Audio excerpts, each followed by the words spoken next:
Now, here's the real metabolic truth. Your body doesn't just count calories. Your hormones are what actually interprets those calories. Yes, calories are a unit of measurement. It's how much energy comes in and out of your body. But hormones determine what your body does with all of that energy. Insulin, cortisol, thyroid hormones, sex hormones, they all influence whether or not that energy gets stored, burned as fuel, or used to rebuild muscle. So how does insulin really work? First of all, when you consume food and your blood sugar increases, insulin is then used to take the sugar out of the blood and put it into the cells where it belongs. So we definitely need insulin. Insulin is not the devil. However, when insulin is chronically high or chronically elevated, whether it's due from snacking all day long, high stress, or high sugar diet, or even if you just have insulin resistance from a common condition called polycystic ovarian syndrome, it's very common for your body to struggle to enter those fat stores to be used for energy. So it's really hard for your body to burn body fat when insulin is chronically high. So again, when insulin stays elevated for a chronically long period of time, this can lead to something called insulin resistance, meaning your body doesn't really respond to the insulin receptors and it's not doing its job to take sugar out of the blood and process nutrients in the way that it should. So this can make weight loss extremely challenging. If you're already in a deficit, you're counting all the calories and it's just not working. And here's why it's really typical for women over 30 to feel that shift compared to women under 30.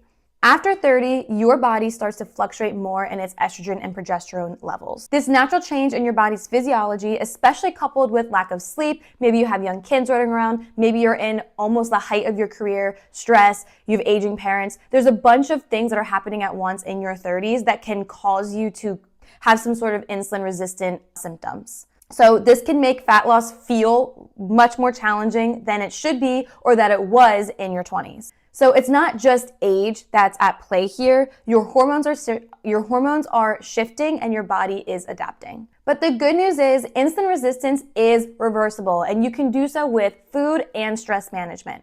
So we're going to go through 6 different ways that you can improve your insulin sensitivity so that you can start losing body fat more efficiently and more effectively.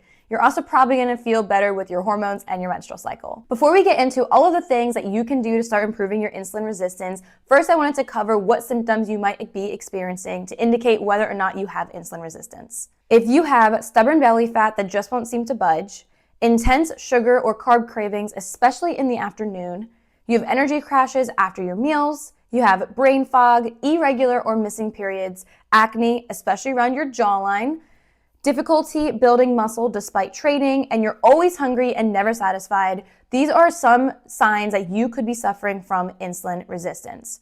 Now, of course, ordering a lab from your primary care doctor is the best way to determine if you have insulin resistance, but these are symptoms that you can use in the meantime. As a polycystic ovarian syndrome girly, a PCOS girl myself, I also struggle with insulin resistance.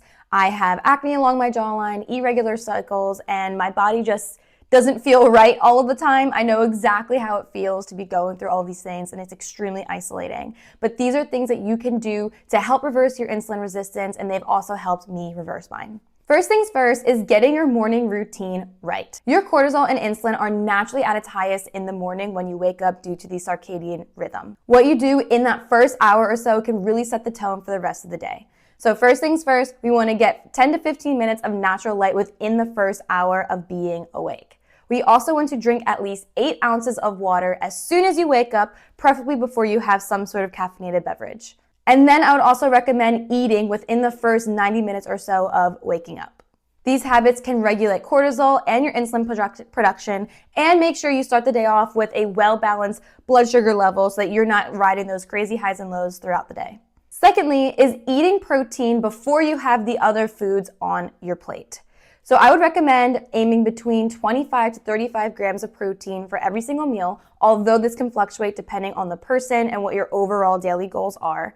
I would definitely eat your plate in the order of protein first, then veggies, and then carbs last. So if you have some sort of pasta dish, try to eat the meatballs or something first and then eat the pasta second. Don't just dive into all the simple carbohydrates first and then the protein second. And then I would never eat carbohydrates alone unless they're right before a workout. However, It's still preferable that you have some sort of protein or fiber source or a fat source so that you can limit the glycemic index or the glycemic load of that carbohydrate and the spike in your blood sugar. So it's really, really important that you pay attention to the order of your foods when you are eating. Thirdly is choosing smart carbs. So I just gave you an example of a pasta and meatball dish, but pasta is probably not the best carbohydrate for you to be having in the first place. Why? Because it's simple sugar, so it digests very quickly into the bloodstream. It's going to raise that blood sugar almost instantly, and there's next to no fiber or other type of micronutrient involved. So I would focus on high fiber whole foods coming from beans, lentils, oats, sweet potatoes, berries, quinoa. These are all great examples of more complex carbohydrates for you to be consuming that are going to have a better effect on your blood sugar and insulin levels. You should also aim for between 25 to 30 grams of fiber daily. Keep in mind there are two different types of fiber. There's soluble and insoluble fiber. One is going to help with how regular you are, and the other is going to help add bulk to the stool. That's a story for a different day, but all you got to know is goals should be between 25 to 30 grams of fiber a day. I would start tracking now to see what you're currently at and then slowly increase over time to avoid any gastric discomfort. Fourthly, I would master meal timing. So I recommend eating in a 9 to 11 hour window. I wouldn't start with any type of restrictive intermittent fasting or anything, but definitely try to keep your eating window a little bit more condensed so that your body has time for the insulin and sugar to naturally dip. With that being said, I would also recommend having a couple of hours in between your meals so that you're not constantly adding sugar into your bloodstream and keeping it elevated so that your insulin never has time to really take it out of the blood and put it where it belongs. So in other words, avoid constant grazing. And I would also recommend not eating within 2 to 3 hours before bedtime because it's going to improve the quality of your sleep and it's going to allow your body to shuttle off those nutrients and absorb it in a much more effective and efficient way. Fifthly is making your exercise more strategic and more efficient. Your muscles are basically a sponge for glucose and sugar. They're going to soak up all of the sugar that you have in your blood and it's going to improve your insulin sensitivity. In other words, your muscle is a house for glycogen. Those are stores to take glucose out of the blood and put them in there where they can belong and kind of housed. So the more muscle you have on your body, the better off you're going to be in your response to sugar and insulin. So try to strength train at least 3 to 5 times a week and try to engage in progressive overload. If you want more information of how you can build muscle more effectively, I have several videos on my channel already for you to go check out. And if you want a at-home workout guide, make sure you check the link in my comments. The Muscle Meets Menstrual guide is going to give you a free home workout program so you can start building muscle right now, today. In addition to exercising more strategically, I'd also recommend going on a walk or doing something active after a big meal. This can actually prevent your glucose spike post-meal up to 25%. So don't just eat and sit there, try to get your body moving. And lastly is reducing stress and managing your sleep quality. Try to get at least 7 to 9 hours of sleep, create a consistent wake up and bedtime routine, and try to reduce that screen time before bed and as soon as you wake up. You cannot out-train or out-eat or out-sleep a bad lifestyle. They all work in tandem, so it's extremely important you have all of your ducks in a row so that you can start losing weight and having a healthier body composition. Even one bad night of sleep can reduce your insulin sensitivity by 20 to 30%. So if you're having that consistently and consecutively for months, it's no wonder why you might be struggling to lose body fat. So the final takeaway is this. Insulin resistance doesn't have to wreak havoc on your body year after year. There is something that you can do about it right now so that you can start accessing your body's fat stores and start finally seeing that body that you know that you want.